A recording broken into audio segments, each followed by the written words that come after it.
Você vai ouvir agora uma mensagem do Reino de Deus, ministrada em um dos cultos no Ministério Pão Vivo. Ouça com atenção, pois essa palavra é para você.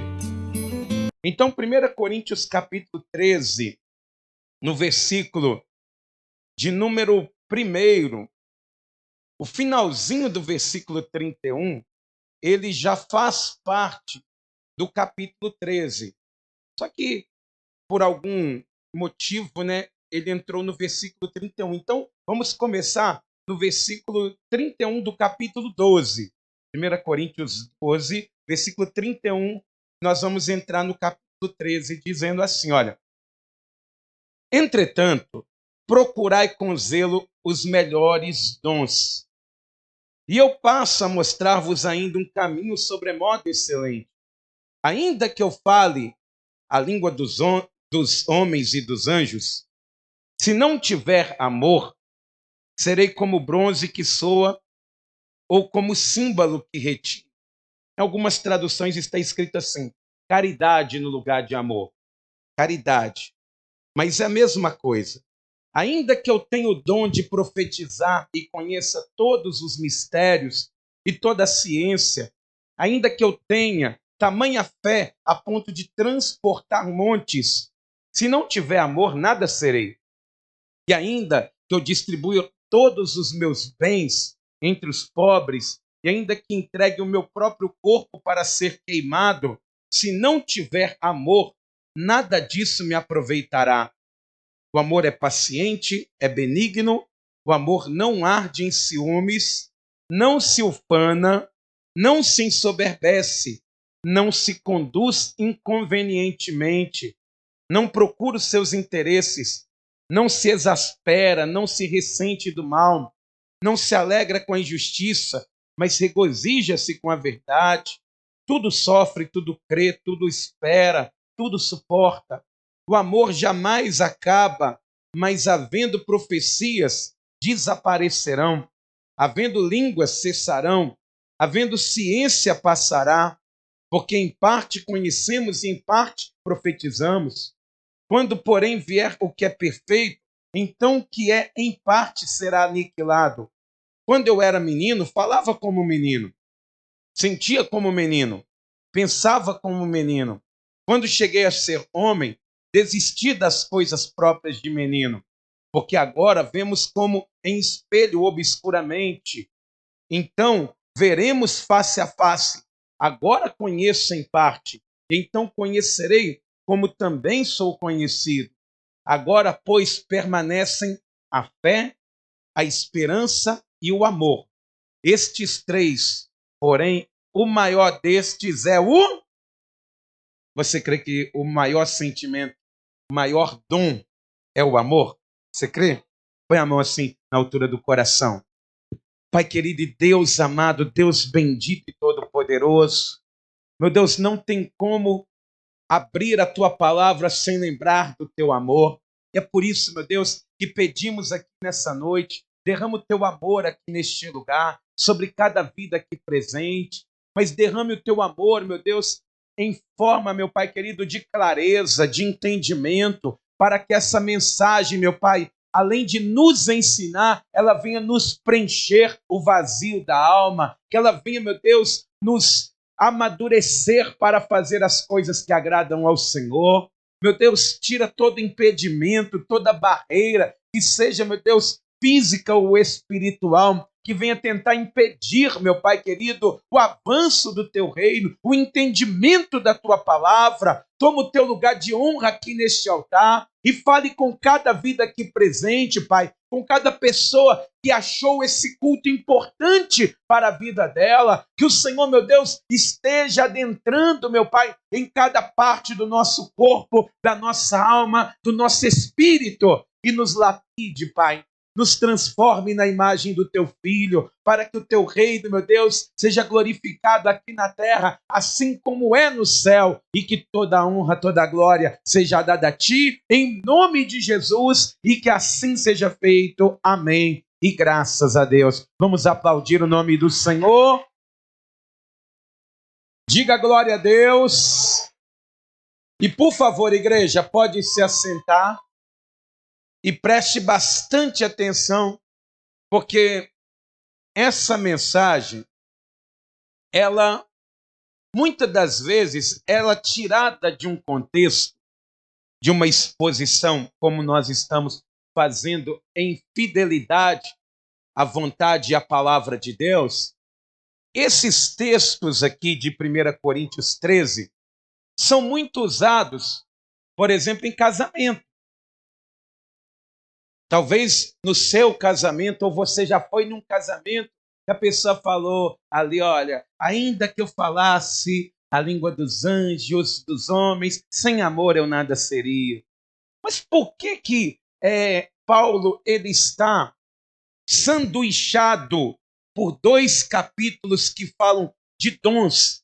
Será que ele cometeu um erro, um equívoco em falar de amor entre o capítulo 12, que cita muitos dons, e o capítulo de número 14, que fala de atuação de dons?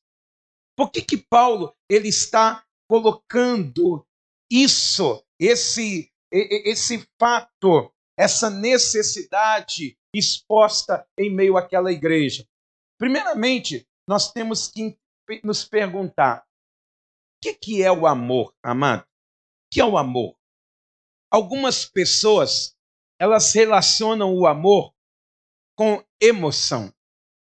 Aquela pessoa que sente um sentimento forte quando vê uma outra pessoa, a boca seca, borboletas no estômago. A pessoa fala, isso é um amor, é o sinal, o sininho tocou. Tem pessoas que pensam que o amor é isso. Outras pessoas, elas vão atribuir o amor a um sentimento platônico. Aquele que a pessoa ela tem aquela coisa carnal, aquele sentimento quando está perto da pessoa ou juntamente com ela, aquela relação, aquela conjunção carnal. Muitas pessoas até dizem que a prática sexual é fazer amor. Algumas pessoas elas veem dessa forma, mas tem pessoas que atribuem o amor e conceituam ele como um sentimento incontrolável, que a pessoa ela não se controla. Inclusive é lastimável e lamentável quando nós vemos aqueles crimes mais hediondos, aquele crime que foi planejado com requintes de crueldade. A pessoa estava tendo um relacionamento, mas de repente a outra pessoa falou assim, olha, infelizmente não dá mais para a gente ficar junto. Cada um segue o seu caminho, cada um vive a sua vida. Eu gosto de você, mas infelizmente não dá mais. Aí a pessoa, ela fala, se não for minha, não é mais de ninguém. Aí nós vemos muito isso nos dias de hoje. Pessoas que vão lá, tiram a vida de uma pessoa que foi outrora um cônjuge por muitos anos, mas tem pessoas que estavam namorando, que foram mortas, e a justificativa é a seguinte, matei por amor. Mas como assim essas nuances acontecem? Tem pessoas que também, elas traem e dizem que foi por amor. Igual já atendi pessoas que contavam cada história. Falavam assim, olha, eu era casado e fulano era casada, aí de repente a gente começou a se encontrar, aí a gente foi se conhecendo. E é impressionante que quando é errado, parece que está tudo certo, né? A pessoa ela fala, nossa, a pessoa me entende, ela me ouve, ela tudo que eu gosto, ela gosta também. É a pessoa perfeita, é a pessoa maravilhosa. Eu casei errado, eu tinha que ter casado, era com essa, e ele também casou errado. Aí foram, se separaram, aí chegaram para conversar e falavam, olha, a nossa situação é essa. Eu falei, olha, mas como que a situação de vocês está hoje? Ah, não, a gente está junto, a gente vai se casar, a gente vai ficar junto. Aí depois passa pouco tempo, assim como um fogo numa palha, o amor foi embora. Assim como aquele vulcão em erupção, que faz aquele estrago, aquele calorão, e depois só fica cinza, assim também foi aquele relacionamento. A goma de mascar acabou o sabor. Então tem muitas pessoas que elas conceitua o amor de cada forma. E uma das estratégias de Satanás nos dias de hoje, meus irmãos, é esvaziar o verdadeiro sentido das palavras, porque assim ele consegue distorcer. Nós vemos muito isso quando se trata, inclusive, de pregações.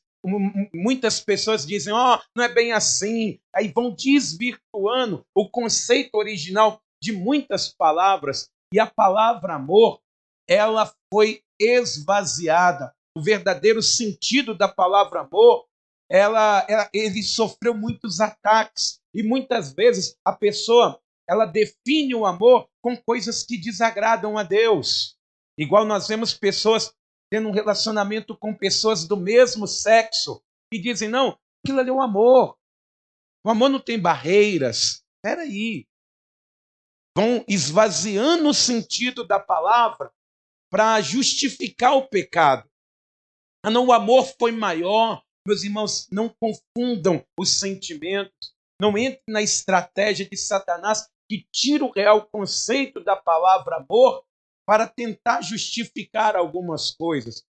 O cantor e compositor Renato Russo, que morreu de AIDS porque pegou AIDS, HIV, numa relação homoafetiva, ele fez até uma canção em cima dessa passagem bíblica, mas tentando expressar a verdade que ele queria acreditar. E muitas pessoas vão embarcando nessas ondas e simplesmente não entendem o que Paulo ele quer realmente dizer aqui. E quando Paulo ele vai falar de amor, ele vai citar amor aqui, ele não está falando do amor eros, que é o amor entre o homem e a mulher. Ele não está falando de um amor filos ou filéus, que é o amor entre pai, entre mãe e filho, entre irmãos. Não, ele está falando literalmente do amor de Deus, o amor ágape, o amor sacrificial, o amor que ama o injusto, o amor que levanta o necessitado, que abre mão do que gosta, que faz o que tem que fazer, o que é necessário fazer. Ele está citando esse amor aqui.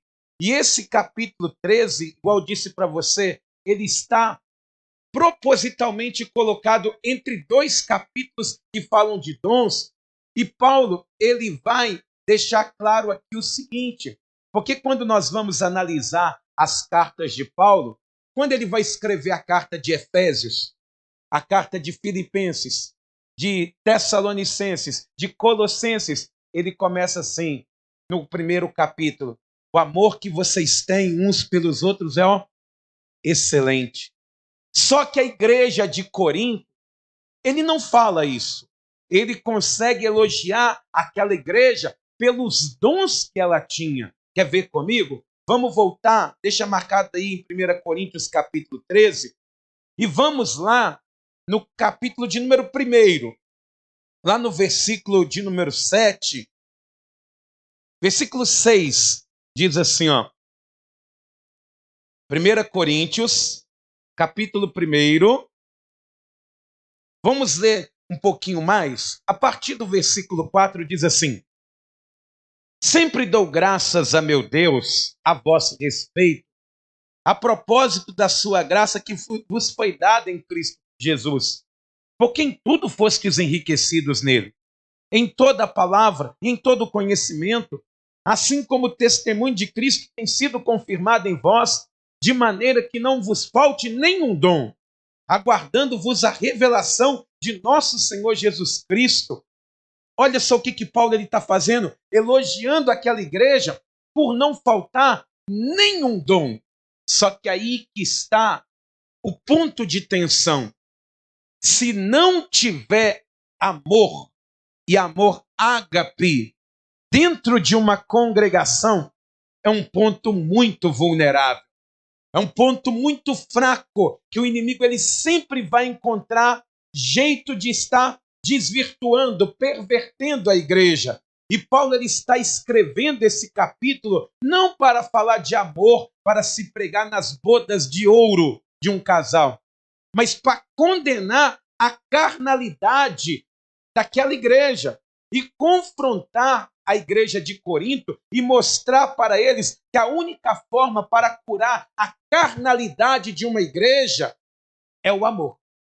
A única forma, quando a igreja é muito carnal, quando as pessoas, por exemplo, o que é uma igreja carnal? É uma igreja que não tem mudança. Vamos imaginar, você ouve a palavra aqui, às vezes você vem até aqui diante do altar, pede oração e volta para casa do mesmo jeito. Mesma coisa. Não teve mudança. Não fez sentido para você. Mas quando o amor ágape está, e a pessoa entende e faz parte da congregação, é o antídoto para essa carnalidade, para a mudança verdadeira acontecer. E Paulo, nessa exposição, ele vai destacar 3 coisas. Primeira delas, a superioridade do amor. Como que o amor ágape, o amor de Deus, ele é superior. 1 Coríntios 13, versículo 1, diz assim: ainda que eu fale as línguas dos homens e dos anjos, se não tiver amor, serei como bronze que soa ou como símbolo que retine. Ainda que eu tenha o dom de profetizar e conheça todos os mistérios e toda a ciência, ainda que eu tenha tamanha fé a ponto de transportar montes, se não tiver amor, nada serei.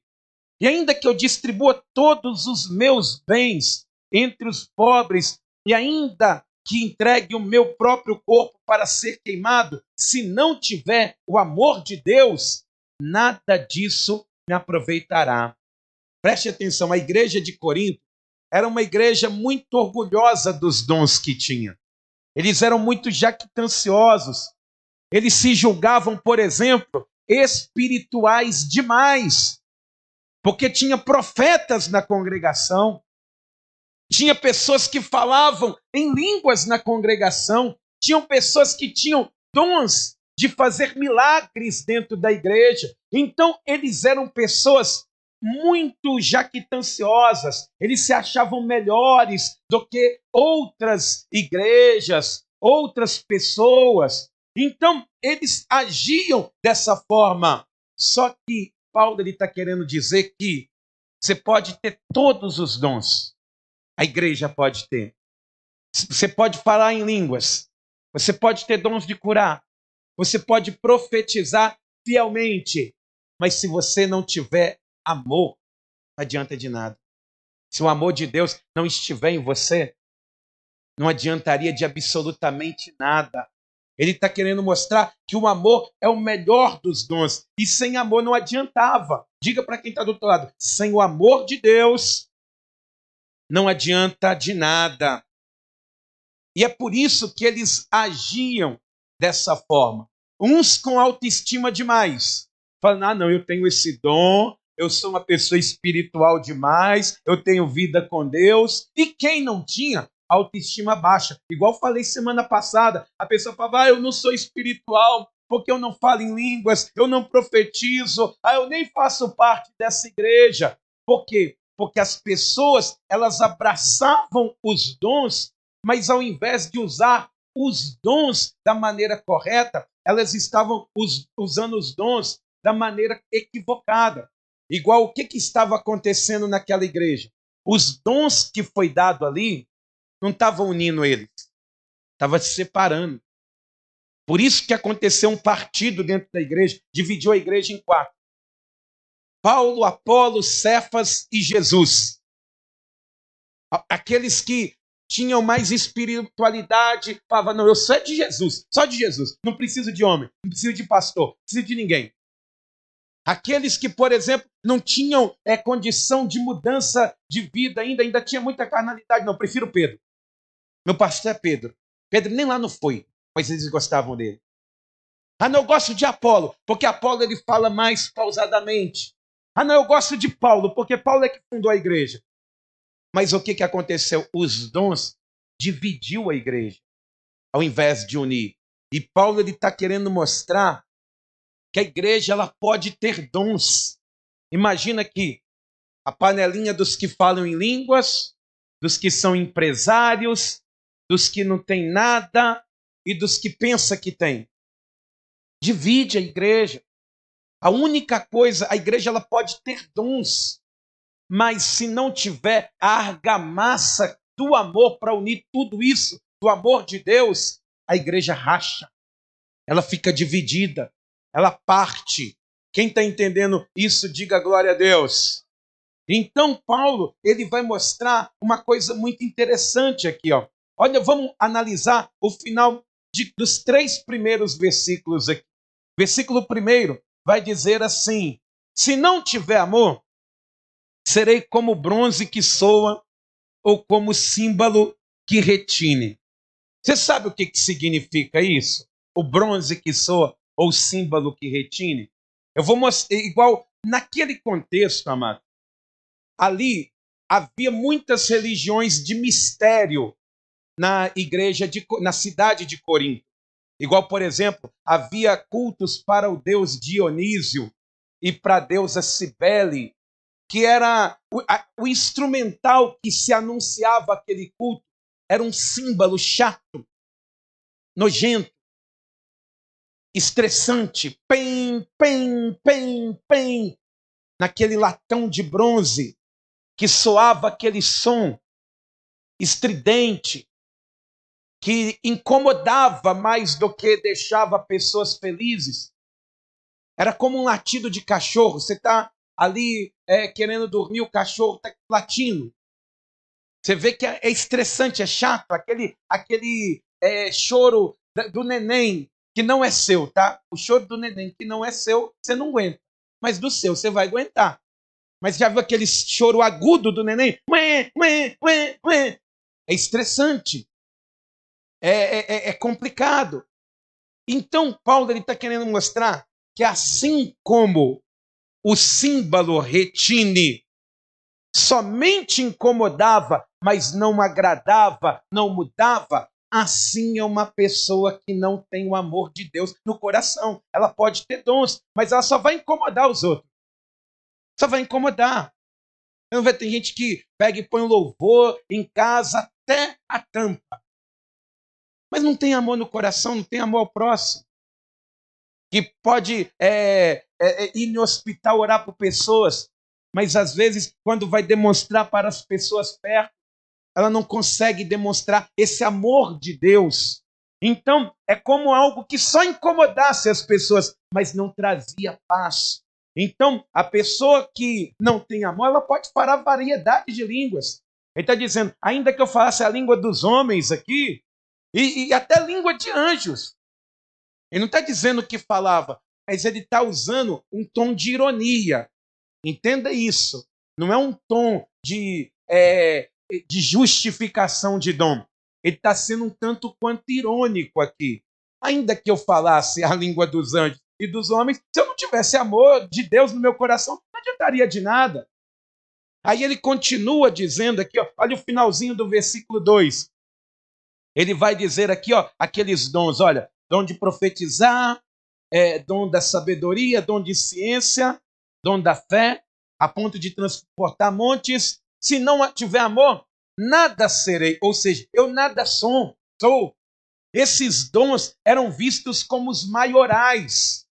A pessoa que tinha um dom de curar na igreja de Corinto, ela ficava até num pedestal se deixasse com o holofote em cima. Mas ele está dizendo, meu filho, você pode ter dons de curar, mas se o amor de Deus não fizer parte da sua vida, não estiver parte do seu comportamento, nada você é. Você pensa que é alguma coisa, mas você não é nada. E isso vem de encontro ao que muitas pessoas fazem hoje. Quando o pregador ele é agraciado com o dom de Deus, ele é colocado num pedestal. Eu sempre gosto de citar os banners de culto de algumas denominações. É o pastor saindo do meio do fogo assim, ó. No banner, ó, o profeta chegou hoje. Ou então a pessoa ela faz uma pose, né? Pega o microfone, como se fosse algo maior. Só que Paulo está dizendo aqui, isso não é nada não, meu filho. Se o amor de Deus não estiver em você, não adianta de nada. Aí ele vai dizer no versículo 3, aqui, ó, o finalzinho, dizendo aqui, ó, o seguinte: se não tiver amor, nada disso me aproveitará. Ou seja, eu não ganho nada. O que ali ele está dizendo? Que as pessoas que pensavam que o sacrificial era meritório, igual, por exemplo, ali havia uma cultura das pessoas que pegavam todos os seus bens e entregavam para o sacrifício e achavam que iriam receber algo em troca. Outras pessoas faziam até pior. Elas entregavam o seu próprio corpo para ser sacrificado, pensando que ia receber algo melhor, algo maior. Igual nós vemos na palavra de Deus, pessoas que sacrificavam seus filhos ao deus Moloque, e às vezes até a sua própria vida. E culturalmente, tem pessoas que acreditam que se sacrificar, receberão coisas maiores. Você não lembra do ataque às Torres Gêmeas? Quem se lembra disso? 11 de setembro, né? Que foi, né? E lá vai pedrada, já tem muito tempo. 2001. Joelma lembrou aqui. Mas pensa bem, imagina só. Pensa nisso. O que levaria uma pessoa a entrar num avião e colocar aquele avião como um míssil em direção a uma montanha, a uma torre, para matar pessoas? Será que é somente por amor? Aquela pessoa, com certeza alguém disse para ela: olha, essa sua sina, você pode ter certeza que você vai, se joga lá, você vai morrer mesmo, tá? Mata quanto você puder matar, mas depois que isso passar, você vai para a cidade das delícias. 10 virgens vão estar te esperando para lá, para as mais belas vão estar, aquele monte de homem feio, barbudo, né? Falando: ó, 10 virgens para mim? Maravilha, eu quero isso mesmo. Eu acho que eu vou encarar essa missão. O que leva uma pessoa a fazer isso? Ela acha que o sacrifício pessoal da vida dela vai gerar ali algo, recompensa. Então ele está deixando claro aqui, ó, ainda que você doasse todos os seus bens, se você está querendo alguma coisa em troca e não for por amor, não adianta de nada. Ainda que você fique a vida inteira caminhando na presença de Deus, buscando ao Senhor, jejuando, orando, carregando a cruz, se não for por amor a Deus, no final não adianta de nada. Você está entendendo isso? Quem está entendendo, diga glória a Deus. Então, sem inspiração certa, sem amor, nós não ganhamos absolutamente nada. Pastor, o que é o amor? Versículo de número 4. O que é o amor de Deus e o amor que nós temos que ter em nós? Versículo 4 diz assim: olha o que é o amor. O amor é paciente e benigno. Diga, o amor é paciente e benigno. Paciente. Oh, meus irmãos, essa palavra é muito pouco usada nos dias de hoje, né? O que a palavra paciente no seu conceito ela é? É a infinita capacidade de suportar. Isso é ser paciente. Isso é ser paciente. Infinita capacidade de suportar. E quando é infinito é porque não tem fim. A pessoa sempre vai conseguir suportar. E em tempos em que as pessoas elas não estão com pavio curto, elas estão sem pavio mesmo.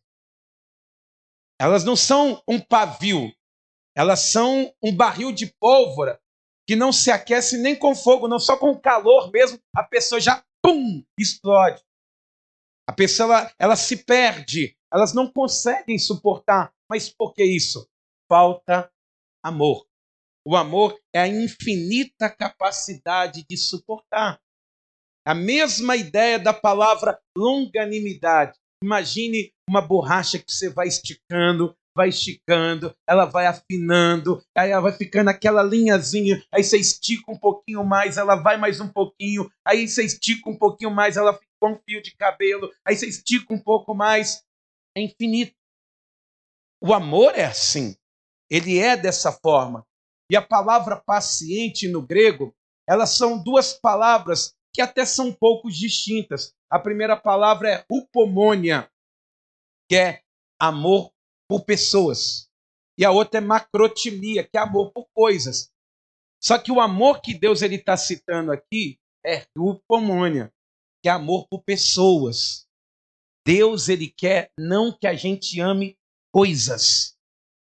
A gente pode valorizar as coisas, mas se a gente não valorizar pessoas, gente acaba não valendo de absolutamente de nada.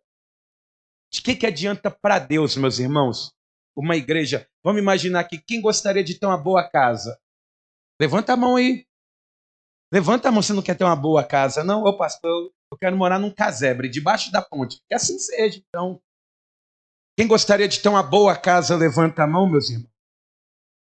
Mas de que adiantaria todos nós termos uma boa casa? A gente visse pessoas na rua e o nosso coração não se compadecesse. Ou até mesmo um irmão da igreja, que às vezes passa um momento difícil e a gente não fizer nada.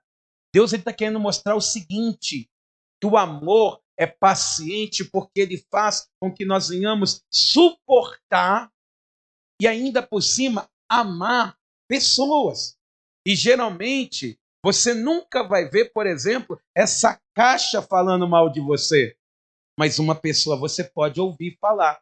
Mas quando você tem o amor de Deus, esse amor que Paulo está dizendo para aquela igreja, ela é simplesmente, ele está dizendo, seja paciente com pessoas. Amém? Quem vai exercitar isso aí, hein? Ô, pastor, eu vou tentar exercitar.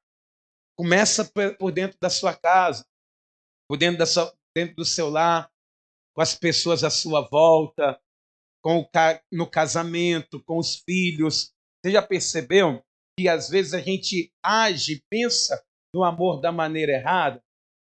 Vamos ter paciência, vamos exercitar isso. Na igreja precisa disso. Aqui tem que sair aquele pessoal que parece que veio para o culto e tomou suco de maracujá e voltou para casa uma paz, aquela tranquilidade, aquele amor, aquele carinho que chega e briga com o cachorro, brinca com o cachorro, né?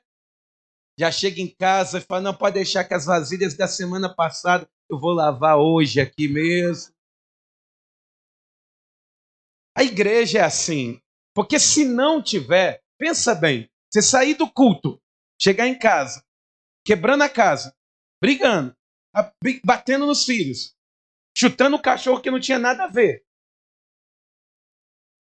amaldiçoando todo mundo. Não adianta de nada. O que adianta ser igreja se não tem amor? Pode ter casa, mas chegar em casa para brigar. Pode ter carro, mas ter carro para bater brigando no meio da rua, não adianta. É por isso que ele está constrangendo aquela igreja. Ele está falando, olha, o amor é paciente, o amor ele é benigno. O que é ser benigno? Reagir com bondade com os que nos maltratam. Isso é difícil, meu irmão. Isso é difícil. Se reagir com bondade com aqueles que te maltratam é difícil. E aquela igreja de Corinto, a igreja ela tem que ser diferente. Por isso que ser igreja é diferente de vir na igreja. Porque quer ver? Deixa eu te dar um beliscão aqui, com a ponta da unha aqui, você vai olhar para mim, vai fazer até aquele sorriso aí, água no olho. Mas na vontade mesmo você tem de gritar. Mas o amor de Deus, ele é paciente. Porque é você amar quem maltrata você, quem fala mal de você. E a igreja de Corinto, ela, de longe, ela nem passava perto disso. Olha como que eles eram. 1 Coríntios capítulo 1, no versículo 10, ele vai dizer assim, ó.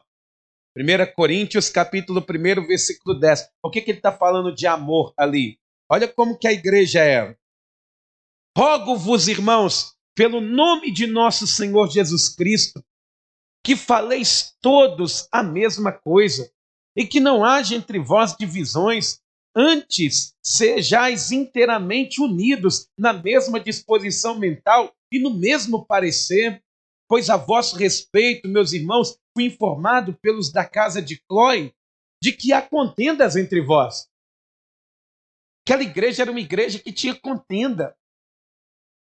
que os irmãos contendiam uns com os outros e deixavam isso claro.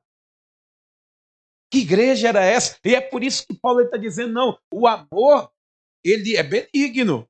A pessoa ela te maltrata, você consegue ter paciência. Você precisa disso. Nós precisamos disso, meus irmãos.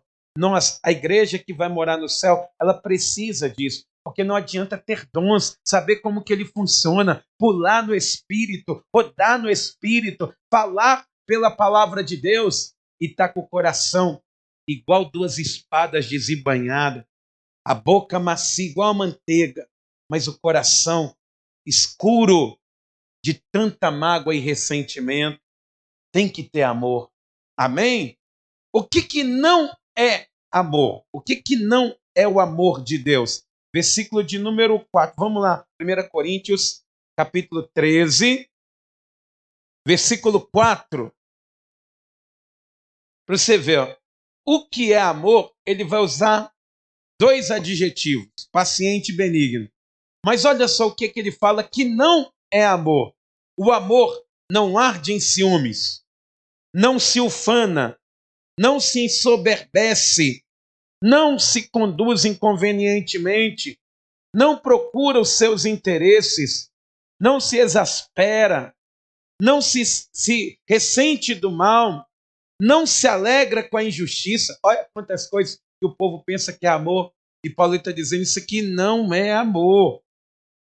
Meus irmãos, igual eu disse aqui no domingo, verdadeiramente é mais fácil chorar com os que choram do que alegrar com os que se alegram. É difícil, porque a pessoa que está chorando a gente consegue ter pena, mas a pessoa que está alegre, muitas das vezes o nosso coração vai ficar com aquele ciúme. Está dizendo, o amor não é ciumento, não. Não é ciumento. Eu já disse aqui, tem pessoas que têm ciúmes de irmãos que contam testemunho na igreja, porque ela pensa que não é para a glória de Deus, ela tem que ter todos os testemunhos canalizados na vida dela, e não é assim.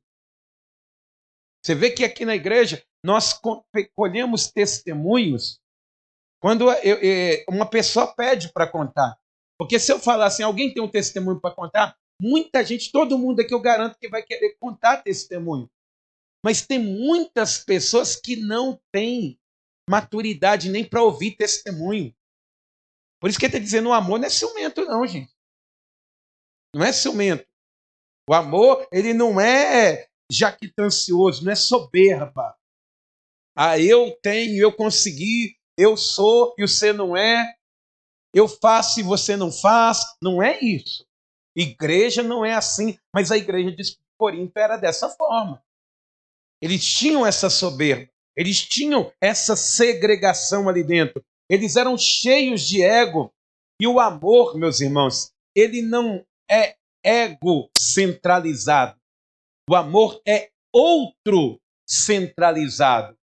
Igual, vamos pensar um pouquinho.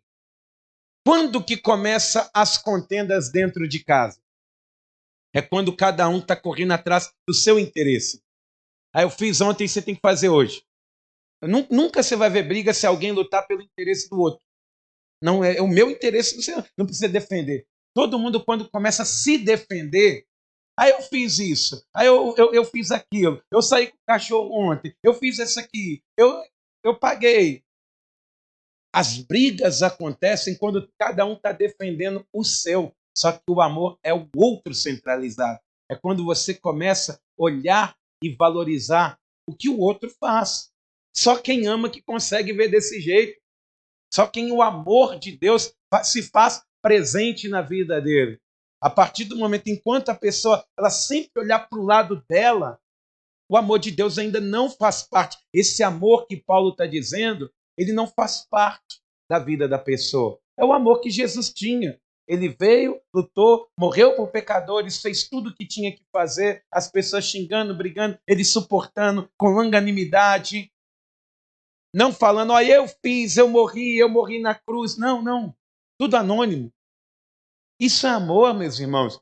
É quando você consegue centralizar aquele que está do teu lado, as pessoas que estão à sua volta. as pessoas da igreja, as pessoas que você conhece no trabalho, aí sim se revelará o amor de Deus. E Paulo está dizendo, ó, que vocês estão fazendo aí, ó, contendas, ciúme dentro da igreja, cheio de dons, lotado, não falta nenhum, mas falta o amor, vocês não são nada. Vocês precisam mudar a mentalidade, porque se não tem amor ao próximo, não adianta. Amém, amados irmãos? Eles eram desse jeito. No capítulo 11, vai falar da Santa Ceia. Eu fiz essa mensagem, não vou voltar nela. Se você quiser exposição, está lá no canal do Ministério Pão Vivo no YouTube. Você pode ouvir a mensagem. Mas uma coisa que acontecia no dia da Santa Ceia era a festa do amor. O que era a festa do amor? Todo mundo juntava para fazer um banquete antes da Santa Ceia. Aí quem tinha muito trazia aquele monte de comida, trazia torta, pão, trazia aquela mesa bem farta para dar oportunidade para os irmãos que comiam, que não tinham o que comer durante a semana, ou tinham uma refeição mais simples. Chegava no dia do Senhor, no domingo ali na igreja, que eles iam participar da ceia, eles tinham uma refeição decente. Era a festa do amor, porque a igreja proporcionava uma refeição decente para todo mundo. Mas aí o que começou a acontecer? Quem era rico se juntou com quem era rico. Aí eles falaram assim, vamos fazer o seguinte, esse pessoal está muito empolgado, só a gente que traz. Só a gente que está fazendo aqui a inteira. O irmãozinho ali não traz nada, mas o irmãozinho não tinha nada para trazer. Aí eles falavam assim, vamos chegar mais cedo? Aí a gente traz as coisas boas, já come, e eles comem o que sobra. Aí a festa do amor virou a festa da falsidade, porque enquanto um estava comendo carne da melhor qualidade e tomando vinho do porto, chegava o irmão, não tinha uma cana para comer, mascar e assoviar, e tomar um copo de quissuque, não tinha. A festa do amor se desvirtuou. Por quê? Faltava. Eles pensavam que estavam amando, mas eles amavam somente um grupo. E aí Paulo está condenando isso, ele está falando, não, isso aí não é amor, gente. Isso não é amor, por isso que ele vai dizer aqui, ó, o amor não arde em ciúme, não ufana, não se ensoberbece, não se conduz inconvenientemente, não procura os seus interesses, não se exaspera, não se ressente do mal, não se alegra com a injustiça. Está tendo injustiça e vocês estão felizes? Vocês se alegram com aquilo que é injusto? Aí Paulo está dizendo, isso aí não tem amor no meio de vocês, não adianta ter dons. Ele está querendo chamar atenção, porque aquela igreja era muito difícil. Porque ali dentro da igreja, Paulo ele ficou impressionado, falando, olha, no meio de vocês tem um incesto acontecendo, tem um pai e um filho dividindo a mesma mulher no culto com vocês, e ao invés de vocês repreenderem, vocês estão orgulhosos, achando que é uma igreja de mente aberta, que é uma igreja à frente do tempo. O amor não é isso. O amor de Deus, ele não apoia aquilo que é errado. Você está entendendo? Ele está chamando atenção, porque às vezes a gente leva esse texto para algo assim, com um fundinho, né, de um violino, né? Fica melhor. Mas se carta tivesse som, ele estava batendo e falando, o amor não é isso. Vocês não podem agir dessa forma. Uma igreja que tem dons, mas não tem amor, é absolutamente nada. É igual um cristão que não tem amor. Pensa bem, você que está aí, você tem o amor de Deus na sua vida? Você recebeu o amor de Deus, mas você tem o mesmo amor de Deus no seu coração? Está entendendo? Será que essa carta não é para nós também, não? Eu acho que essa carta ela não veio extraviada, o endereço errado. Talvez pode ser que venha o endereço certo. É para mim, para você. Para pensarmos um pouco se tudo aquilo que temos verdadeiramente agrada o coração do Pai, que agrada o coração do Senhor. Porque ele vai dizer aqui, olha o que o amor faz. Ele fala o que o amor não é, o que o amor é, perdão, depois o que não é amor, e depois ele fala, olha o que o amor ele é capaz de fazer. Versículo de número 7 diz assim: tudo sofre, tudo crê, tudo espera, tudo suporta.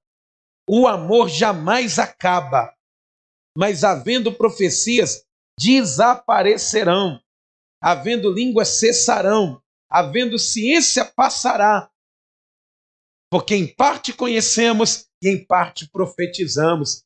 Ele está dizendo que o amor, ele é tão poderoso que ele tudo suporta, ele tudo crê. O que você entende como tudo suporta? Imagina só, a ideia do tudo suportar é um prédio caindo e alguém segurando. Um prédio que parece que vai amassá-lo, mas alguém está aguentando suportar. O amor, ele é assim.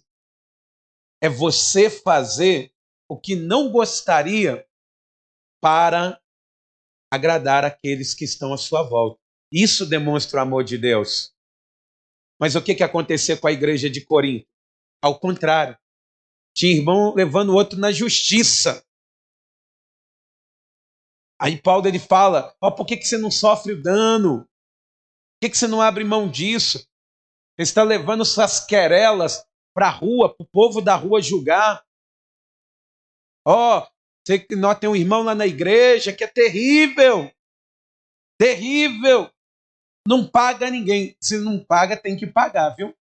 Tem que pagar. Não, nós não estamos fazendo apologia à dívida, não. Dívida sacerdotal, não. Tá? Espiritual. Dívida não é espiritual, não. Dívida é concreta. Tá? Dever o irmão tem que pagar. Seja homem, seja mulher de Deus. Põe calça a cara lá, fala, me dá mais um ano para me pagar, parcela isso aí, mas não, eu quero negociar de novo, quero tirar meu nome do SPC que está aí dentro da sua Bíblia. Tá? Tem pessoas que tem que ter esse caráter. Só que, o que acontecia na igreja de Corinto? Pessoal cheio de dons, falando em mistério, rodopiando, profetizando, curando. Aí sabe o que acontecia? Chegava lá na rua e falava, nossa, vocês não sabem o irmão lá da igreja, tem um irmãozinho lá que ele é terrível. Aí o outro falava, põe ele na justiça. E eles iam e colocavam mesmo. Aí chegava de frente do tribunal dos homens, sabe o que era o motivo? O meu irmão da igreja. Da igreja? É, da igreja. Ele está me devendo e não paga. É mesmo? Mas vocês é da igreja? Igreja. Aí o que o mundo fala? A igreja está pior do que o mundo, você não viu o que eu presenciei hoje. Mas quem que levou a demanda? Os próprios irmãos da igreja. Mas por quê? Porque o amor não suporta, o amor deles não suportava. Claro que são medidas diferentes nesse caso. Quem deve tem que pagar. Mas, meus irmãos, não seja aquele que vai ter que, no final de tudo, colocar uma pedra no pescoço porque trouxe escândalo para o reino de Deus.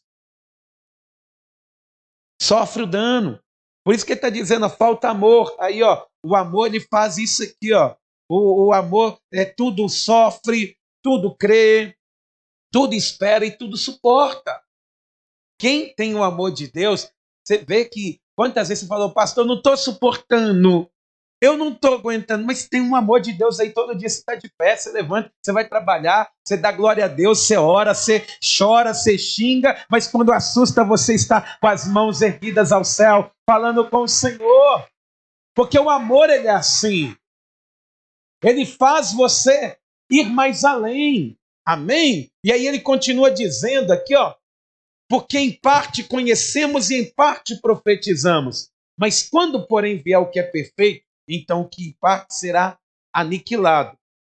E aí Paulo, aqui no versículo 11, diz assim, quando eu era menino, falava como menino, sentia como menino, pensava como menino. Quando cheguei a ser homem, desisti das coisas próprias de menino. Porque agora vemos como um espelho obscuramente, e então veremos face a face. Agora conheço em parte, e então conhecerei como também sou conhecido. Não parece que Paulo ele mudou do assunto assim, pum! Do nada ele está falando de amor, depois ele está falando de outra coisa, está falando de menino, contando histórias. Mas ele está dizendo assim, olha, os dons, eles chegarão um tempo que passarão. De que adianta ter dom de Deus lá no céu? Falar em outras línguas. Lá não é Babel. A Babel que a gente tem no mundo. Você vai para a China, você não comunica com ninguém. Se você não tiver um dom do Espírito, ou então você não fizer um curso de mandarim. Ainda é Babel no mundo. Tem muitas línguas. Mas no céu não é. Todo mundo fala a mesma língua. O dom de línguas lá cessa. Para que ter profecia no céu? Você já vai ter tudo se cumprido, você já vai estar lá. Para que vai ter dom de curar? No céu não entra doença. Então ele está demonstrando que tudo isso passará. Essas coisas passarão, mas o amor, ele permanece porque lá no céu só vai estar aqueles que compõem o amor de Deus. E ele vai trazer essas duas ilustrações, dizendo assim, quando eu era menino, eu fazia questão das coisas de menino. Vamos resumir aqui, trocando em miúdos. Você, por exemplo, quando era criança, você vai ver que tem meninos na igreja, ainda meninas, né? Que vêm até com a boneca para a igreja. Leva a boneca para a escola. O menino, ele leva um carrinho, vai para a casa da tia, ele leva o carrinho, a mãe fala, não leva esse carrinho não, porque senão seu primo vai quebrar, e depois você vai ficar chorando na minha cabeça. Mas a mãe fala, não, eu quero meu carrinho, vou levar meu carrinho, aí quebra e fica chorando na cabeça mesmo dos pais, né?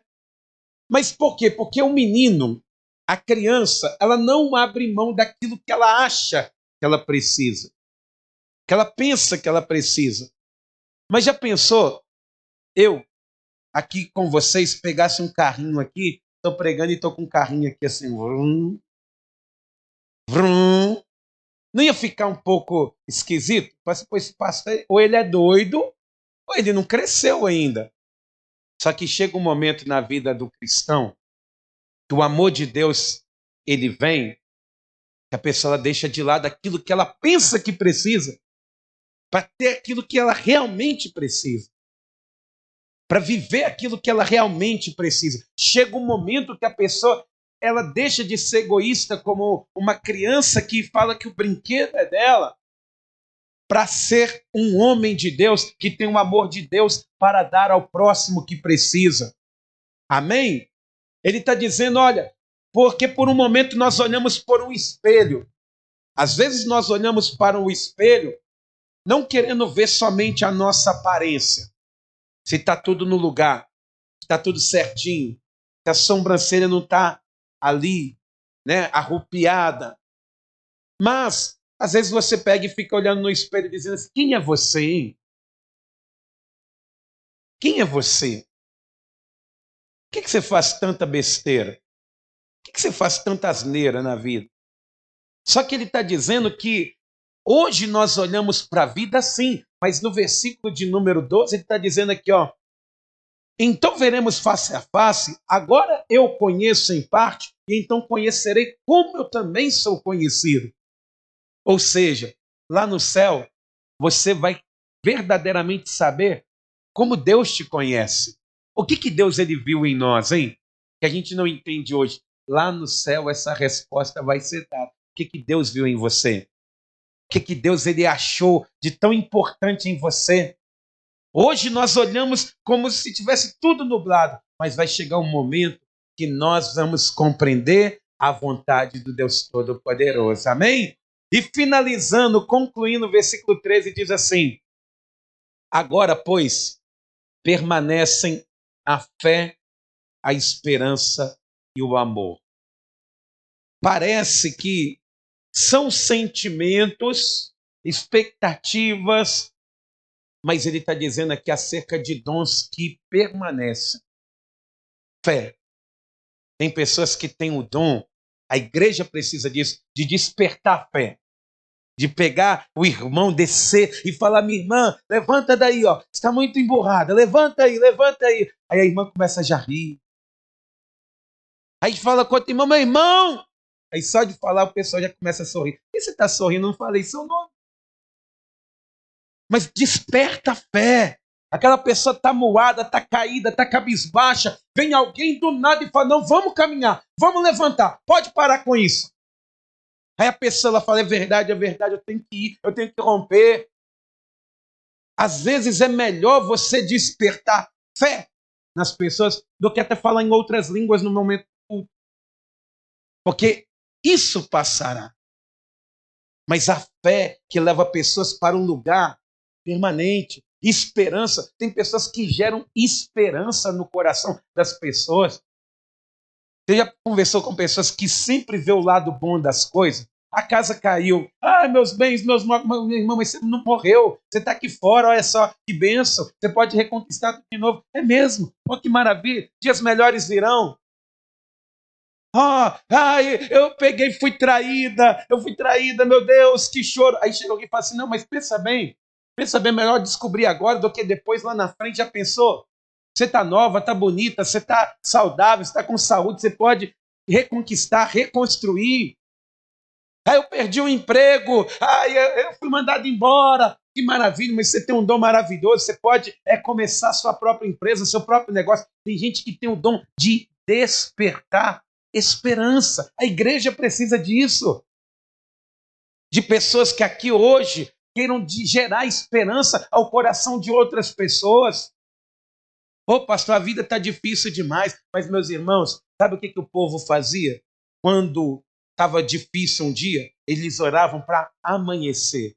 Porque quando o sol nasce, a esperança ela nasce junto com ele. Junto com as misericórdias do Senhor, um novo dia, uma nova vida está sendo gerada. Mas ele vai dizer que também tem que ter pessoas dentro da igreja com esse amor, que suportam. Vai ter aqueles mais estouradão na igreja. Sempre tem. Aqueles que ainda estão bem carnais, mas a igreja precisa de pessoas que têm esse amor, o amor de Deus, que tudo suporta.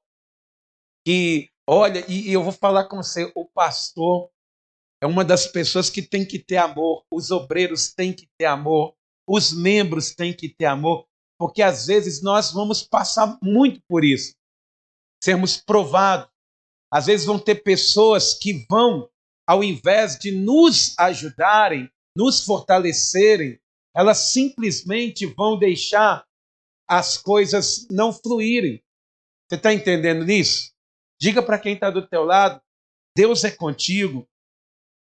Mas vai lá, desperta a fé nessa pessoa aí, ó. Desperta alegria nessa pessoa, Deus é contigo. Desperta amor aí nesse coração, esperança, ó, dias melhores virão. O dia hoje foi difícil, mas vai acontecer, meu irmão. Deus vai fazer a grande obra, amém? Só que ele vai deixar pontuado aqui o seguinte, porém, o maior destes é o amor. O maior destes. Pode ser esperança, mas o amor ele é o maior. Por quê? Porque a palavra do Senhor, ela diz em João 13, no versículo 35, que é uma evidência de quem somos nós. João 13, 35, palavras de Jesus. Diz assim: nisto conhecerão todos, todos. Nisto conhecerão todos. Todas as pessoas irão saber que sois meus discípulos. Todo mundo vai saber. É bater um olho em vocês e vai saber, esse aqui é discípulo de Jesus. Ela vai olhar você. Você pode estar de bermuda, de saia até o pé. Você pode estar em qualquer lugar. Com a calça comprida. Você pode estar num restaurante. Você pode estar num supermercado. Você pode estar num trabalho, que seja na construção civil ou no escritório. Nisto todos conhecerão que sois meus discípulos. Se tiver uma carteirinha do Ministério Pão Vivo. Se for membro dessa igreja. Se você souber falar a Bíblia de cor e salteado. Se tiverdes amor uns aos outros.